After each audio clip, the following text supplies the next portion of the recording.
Hey guys, my name is Jiaen. I'm 17 years old today and actually really happy.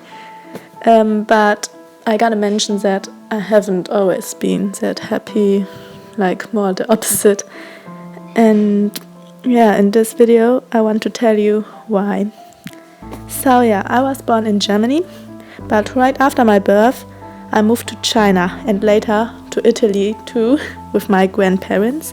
So I never got to know my real parents till I was 5 years old. But back then I didn't know that it was really just for the better. Cause once I met my parents, my whole life just changed and became like a nightmare. My parents didn't only tell me I was worthless, they also made me feel like I was worthless. My parents didn't only tell me I was fat and beat me for it, they also made me starve myself and throw up secretly. And my parents also didn't just tell me to go kill myself, they also made me try. During my whole childhood, my parents never took care of me. It's always been my grandparents until my little cousins were born. That's when my parents started paying strangers, for taking care of us, until they didn't want to pay for that anymore. So once I was 7, they started leaving me home alone with my 2 younger brothers, and I kind of had to do all the work my parents actually were supposed to do. However, I think it was kind of for the better that my parents were never home, because once they were home there was just so much trouble. My parents would not only beat me but also my little brothers for such little things, such as forgetting to close the window. My parents never apologize for everything they have done. They are not even sorry. They give us the fault for everything. I think they will never understand how much they have influenced our lives badly. I remember the day my little brother, who was only 5 years old back then, told me, "Jiaen, I want to kill myself."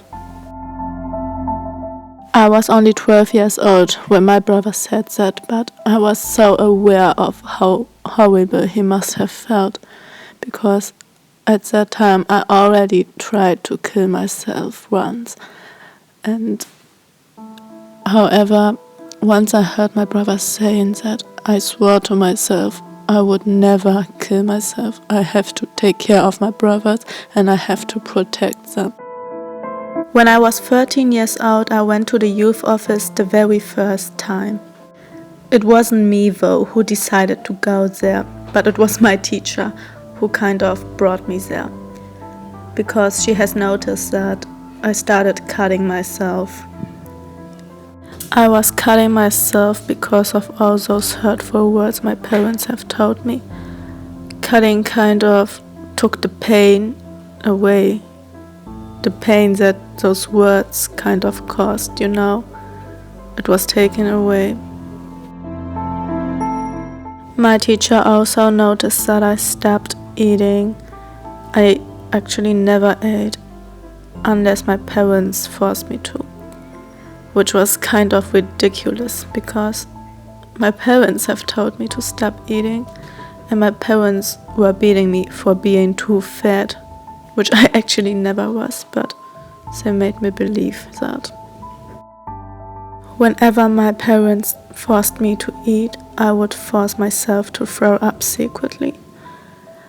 I was bulimic for so long, 5 years I guess, and my parents never knew. I was so addicted to bulimia that I kind of forgot everything else in my life. I didn't want to hang out with my friends anymore because I always knew food would be involved. I would rather stay home all day, force myself to be active in sports until I collapsed. And whenever I ate something, I would cut myself. I hated myself so much. My parents made me feel so horrible, and I was just never good enough, no matter how hard I tried. One of my brothers also started to starve himself. He also tried to throw up several times, but gladly he didn't achieve that. However, I kind of convinced my brother that this wasn't right and that he was perfect the way he is. I was just so afraid my brother would become as addicted as I already was. I was so addicted to bulimia. I was aware of the fact that it was going to kill me if I continued, but I just didn't care anymore. Now coming back to the youth office, I can just say it went horribly wrong. First off, I want to tell you why I didn't go to the youth office myself instead of letting my teacher do that for me. It's because in primary school I told a teacher about what was going on at home after she noticed I was bleeding. She wanted to talk with my parents as soon as possible, and that's what she did. But it didn't went right, because once I was home with my parents, they started threatening me. I had to get on my knees and they would beat me with a belt till I was about to get unconscious. When my father came home, I already heard him yelling. He was already aware of what I have done. When he came to me, I kind of had a little hope.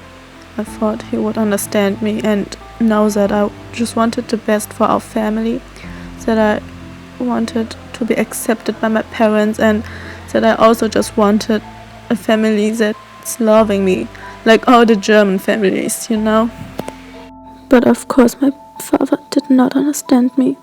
My father never understood me and never ever will. He always feels like he is doing everything right and that I am doing everything wrong. I'm that bad daughter. I'm just this troublemaker at home. And yes, guys, that's why I didn't went to the youth office anymore. Till my teacher at secondary school kind of forced me to. Of course, I am grateful for her, and I won't ever forget how much she cared for me. But it just went horribly wrong, even worse than the first time, because my parents just decided to move to China then, and there it is allowed to hurt children that way. And that's also when I got horribly depressed and just wanted to die. Every single day was a nightmare. I was already dead. I was not alive anymore. I was just existing. Every day I just struggled. Every day I just threw up so often and faked smiles and cut myself and cried myself to sleep and all that over and over again. But I just have to keep existing, because if not me, who will take care of my little baby brothers? So keep existing was what I did until I started being alive again. When I was 14, we moved back to Germany. We means my brothers and I, without our parents. We moved to our lovely grandma again. Oh my God. I was the luckiest girl ever. I missed my grandma so much. I could cry while telling that. She was just always like a mother to me, and I missed her so much. When I was 15, I then started meeting that boy again I liked since 5th grade, and we started dating, so that's another thing that made me so happy. Okay guys, enough of that happiness. I have to mention that my parents once came back, of course.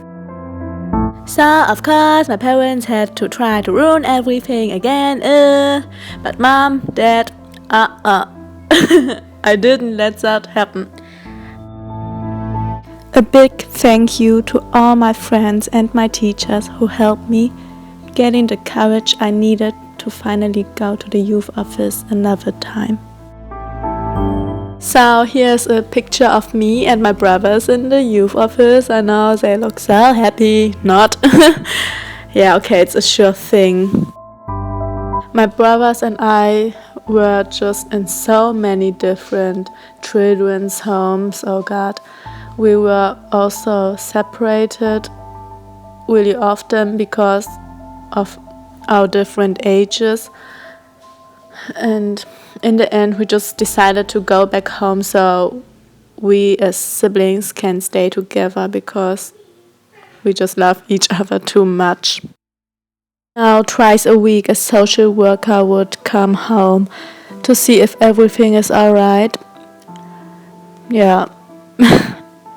I wouldn't say it's alright, but because of that our parents don't get that aggressive anymore, or just less, which is definitely better than nothing at all.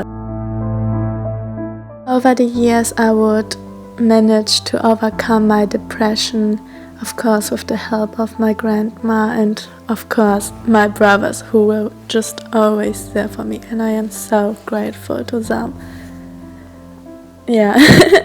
Sadly bulimia was still with me, but I was already just so happy that I was able to laugh again and actually enjoy life, and also that I could start drawing again, what I actually loved the most. But just because of depression I just didn't love anything anymore that I once used to. To overcome bulimia and to finally start loving myself was so hard. But guys, I just never gave up. I had to start again so many times. Oh God, bulimia is just so But guess what? I always knew I'm stronger than that disease, and bulimia, you won't ever take my happiness away again. I finally realized that the number on the scale will tell nothing about me. It won't tell anything about you as well, guys. You are just so perfect the way you are. I don't want that stupid disease to take away your happiness nor your life. Life is honestly so beautiful, guys. I still love life so much. I actually never loved life that much before. I know it's not nice to have lived that way, but it actually made me the person I am today. I'm just so much happier and stronger than ever before, which is definitely a good aspect for me. But there also might be some good aspects for you guys. I mean, it also made me to that caring person, to that person who always offers help, no matter if to friends or even to strangers. So guys, I'm begging you, if you need help, you may always send me a message on my Instagram and I will try my best to help you. And who knows, maybe I can even give you some quite useful advice. My name is Jiaen. I'm 17 years old today and yeah, actually really happy. Thank you so much for watching my video till the end. I honestly put all my heart into this video and also into every single drawing I showed in that video. If you liked it, please give me a thumbs up and share it to a friend who needs that. You may also follow me on Instagram for more drawings. Thank you guys. Stay strong. I love you.